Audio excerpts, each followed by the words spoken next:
اچھا آپ prime minister صاحب جی جی جی یہ جو ڈونیشن کی بات ہو رہی ہے تو میں کچھ اسی طرف آؤں گا. رمضان کا مہینہ بھی بہت قریب ہے تو اس میں لوگ زکوٰۃ بھی دیتے ہیں.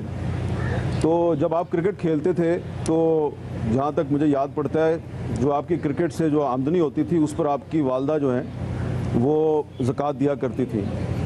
پھر جب ان کا انتقال ہو گیا تو شاید آپ کو یاد نہیں رہا, آپ نے پیسے انویسٹ کر دیے اسٹاک مارکیٹ میں اور اس میں کریش ہو گیا, 87 کی بات ہے شاید, تو آپ کو نقصان ہو گیا. اس سے پھر آپ کی ایک اسپرچول ٹرانسفارمیشن شروع ہوئی. اپنے پرسنل ایکسپیرینس سے بتائیں کہ یہ جو ہم اپنی آمدنی پہ زکوٰۃ دیتے ہیں یہ کتنی ضروری ہوتی ہے, اور آپ نے پھر جب یہ دینا شروع کیا تو پھر آپ کو کیا کیا ملا؟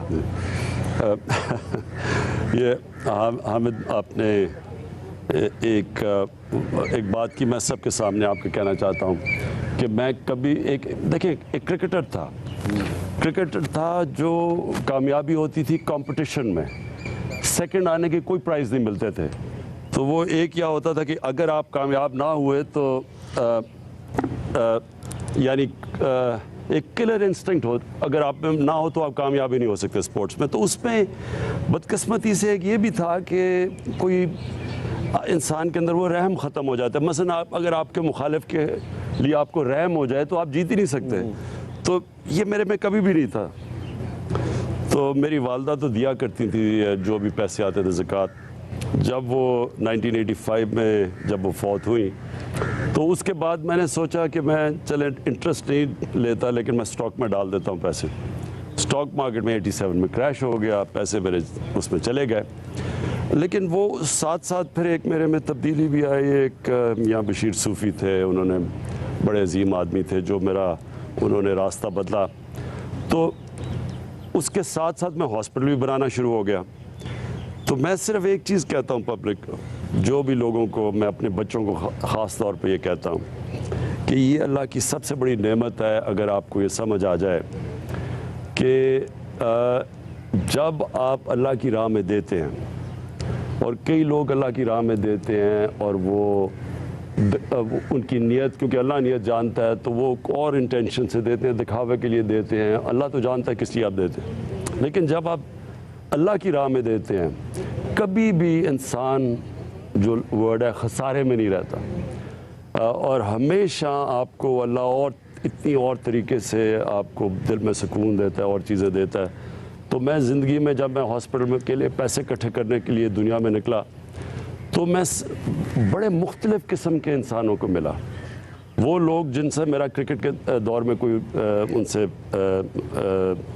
رابطہ نہیں تھا یا میٹنگ نہیں تھی, اور وہ لوگ تھے جو پیسے زیادہ بھی نہیں تھے, بینک بیلنس میں زیادہ بھی پیسے نہیں تھے, لیکن بڑے مطمئن لوگ تھے, سکون میں تھے وہ لوگ. تو اصل میں جو امیری ہے, میرا ایک نٹ شیل میں یہ ہے کہ امیری جو ہوتی ہے وہ انسان کے بینک بیلنس اور آپ کی امیری میں کوئی تعلق نہیں ہے. وہ ایک اندر آتی ہے, ایک انسان کے اندر سے چیز نکلتی ہے جو انسان یہ سمجھ جاتا ہے کہ زندگی میں اللہ خوشی اللہ کی طرف سے آتی ہے, اور وہ تب آتی ہے جب آپ اللہ کی مخلوق کی خدمت کرتے ہیں. جی ہمارے ساتھ ہیں ابھی انور محمود صاحب. اطہر محمود صاحب. اطہر محمود صاحب السلام علیکم. جی وعلیکم السلام ورحمۃ اللہ. جی کیا کہیں گے؟ ویلکم ٹو دا شو.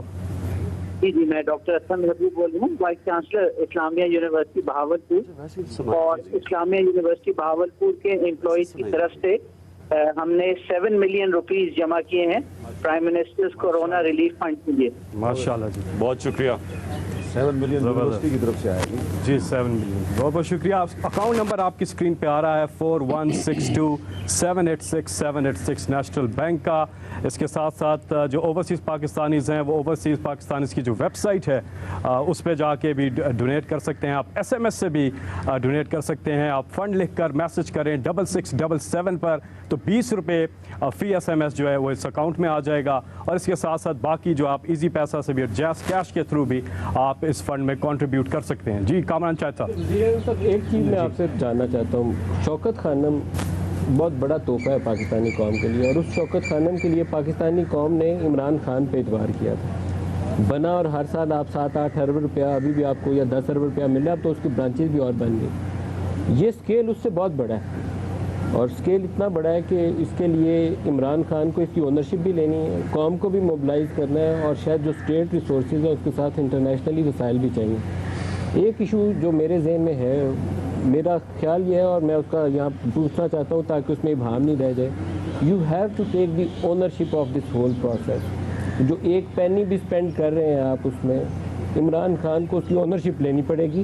آپ کے بہت سے پاکستان سے باہر لوگ جو آپ کو شوکت خانم میں فنڈ کرتے رہے ساری عمر، ابھی بھی کال کر رہے ہیں، میسج کر رہے ہیں، ابھی اشرف نوابی صاحب کا میسج آ رہا تھا، آپ کو دعائیں دے رہے ہیں، اس طرح کے ہزاروں سینکڑوں لوگ ہوں گے، وہ آپ پہ تو بھروسہ کریں گے، لیکن ایک سوال برقرار ہے جس کو آپ کو ایڈریس کرنا ہے کہ ٹرانسپیرنٹلی اسپینڈ ہو، پیسہ آئے گا، آپ کی اپیل پہ بھی آئے گا، لوگ پاکستانی اپنے بھائیوں کو بچانے کے لیے بھی دیں گے، کہ قوم ویسی بہت چیریٹی کرتی ہے انڈیویجولی، لیکن یہاں آرگنائز وے میں اس کو اسپینڈ کرنے کی ضرورت ہے۔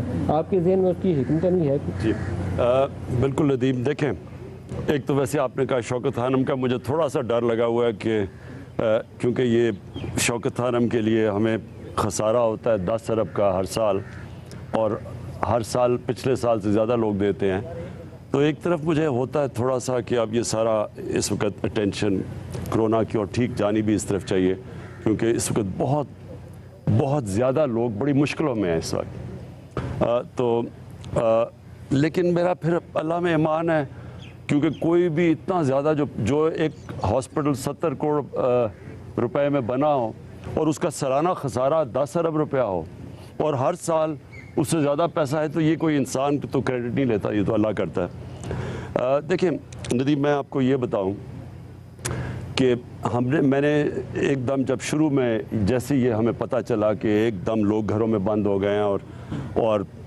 جو دہاڑی دار ہے اور جو یہ ٹیکسی والے اور جو رکشہ والے جو آمدنی کے اوپر اپنے گھر میں بچوں کا پیٹ پالتے تھے، تو ہمیں پتہ چل گیا کہ ایک دم مشکلات میں آ گئے ہیں۔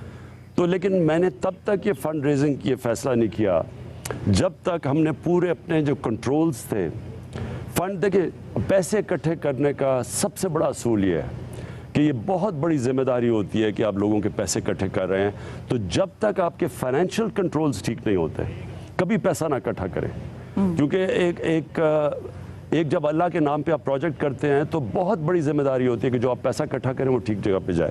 تو ہم نے یہ جو احساس پروگرام تھا، اس کے پہلے چیکس پورے ہوئے، اب یہ جو پروگرام آپ دیکھ رہے ہیں کہ جو لوگوں کو پیسے دے رہے ہیں، کبھی پاکستان کی تاریخ میں اتنا زیادہ پیسہ نہیں دیا گیا، کبھی پیسہ نہیں دیا گیا۔ تو اس کی جو پوری تیاری تھی، اس کی جو سارے کنٹرولز تھے، پہلے وہ کمپلیٹ ہوئے۔ اب ہمارے پاس کوئی بھی جو ہم پیسہ دے رہے ہیں 12,000 روپیہ دیتے ہیں، یہ باقاعدہ بتا سکتے ہیں کہ کس تحصیل میں کس یونین کاؤنسل میں پیسہ گیا، لوگوں کے نام کون سے ہیں، سب کچھ کمپیوٹرائزڈ ہے، اس کے اندر کوئی انسانی مداخلت نہیں ہے۔ اور آپ یہ پولیٹیکل یہ دیکھ لیں کہ اس پہ کوئی پولیٹیکل کنسیڈریشن نہیں ہے کہ ابھی تک جو سب سے زیادہ پیسہ ڈسٹریبیوٹ ہوا ہے وہ سندھ کے اندر ہوا ہے، جدھر ہماری گورنمنٹ نہیں ہے۔ وہ کیوں ہوا ہے؟ کیونکہ یہ صرف پاورٹی کے نام، جدھر غربت زیادہ ہے ادھر یہ پیسہ جا رہا ہے۔ سو وہ سارا کدھر سے آیا؟ وہ جو پرانے ڈیٹا بیس ہیں جن کو ہم نے ٹھیک کیا، جو بس کا ڈیٹا بیس تھا پھر اس کو ہم نے ٹھیک کیا، اس میں سے لوگ نکالے جو کہ غلط لوگ، اس میں 8 لاکھ لوگ نکالے، پھر اس میں ایڈیشن کی۔ اب یہ جو لوگ ایس ایم ایس کر رہے ہیں، ہر جگہ سے لوگ ایس ایم ایس کرتے ہیں کہ جی ہمیں جو لوگ مستحق ہیں، پھر ان کو اس پورے پروسیس سے گزارتے ہیں، نادرا کے ڈیٹا بیس سے گزارتے ہیں، اور اس کے بعد جب وہ کوالیفائی کرتے ہیں تو ان کو پیسے دے رہے ہیں۔ تو ایسا کبھی بھی ٹرانسپیرنٹ پروگرام پاکستان میں نہیں ہوا۔ تو اس کے لیے اب میں پھر آگے چلتا ہوں۔ ہم نے جب اب یہ جو ایس ایم ایس سے لوگ آتے رہے، تو اب تک 13 کروڑ لوگوں نے اس کے اندر اپلائی کیا ہے۔ اب 13 کروڑ لوگوں میں اپلائی کیا ہے، یہ جب پورا پروسیس سے گزرے گا تو اس میں سے ہمیں پتہ نہیں 5 کروڑ لوگ کوالیفائی کرتے ہیں، 6 کروڑ کرتے ہیں۔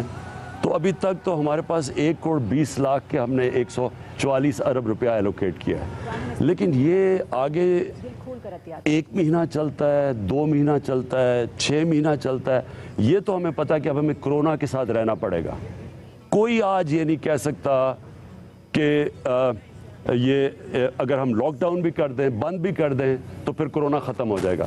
سنگاپور نے لاک ڈاؤن کیا، ان کی کرو فلیٹ ہوئی، انہوں نے کنٹرولز کھولے، پھر کرونا پھیل گیا۔ سو یہ ایک ایسی چیز ہے، نئی چیز ہے، تو لہٰذا وہ کہتے ہیں نا کہ ہمیں اس کے ساتھ اب رہنا پڑے گا. کیسے کرنا پڑے گا, رہنا پڑے گا. ایک تو یہ جو لاک ڈاؤن ہے, یہ میں اس کے اوپر بعد میں بھی بات کر لوں گا کہ لاک ڈاؤن اب سمارٹ لاک ڈاؤن کی طرف جانا پڑے گا. سمارٹ لاک ڈاؤن کا مطلب یہ ہے کہ اب ہمیں کھولنی پڑیں گی چیزیں لوگوں کے لیے. جو چھوٹی دکان ہے, یہ جو کنسٹرکشن, جو لو رسک ایریاز ہیں, یہ کھولنے پڑیں گے, کیونکہ یہ انڈیفینیٹلی اب لاک ڈاؤن ہو ہی نہیں سکتا, کیونکہ ہم اتنے زیادہ لوگوں تک پہنچ ہی نہیں سکتے جو لوگ متاثر ہیں. یعنی ہر ریسٹورنٹس میں ویٹرز, ہر جگہ لوگ متاثر ہیں.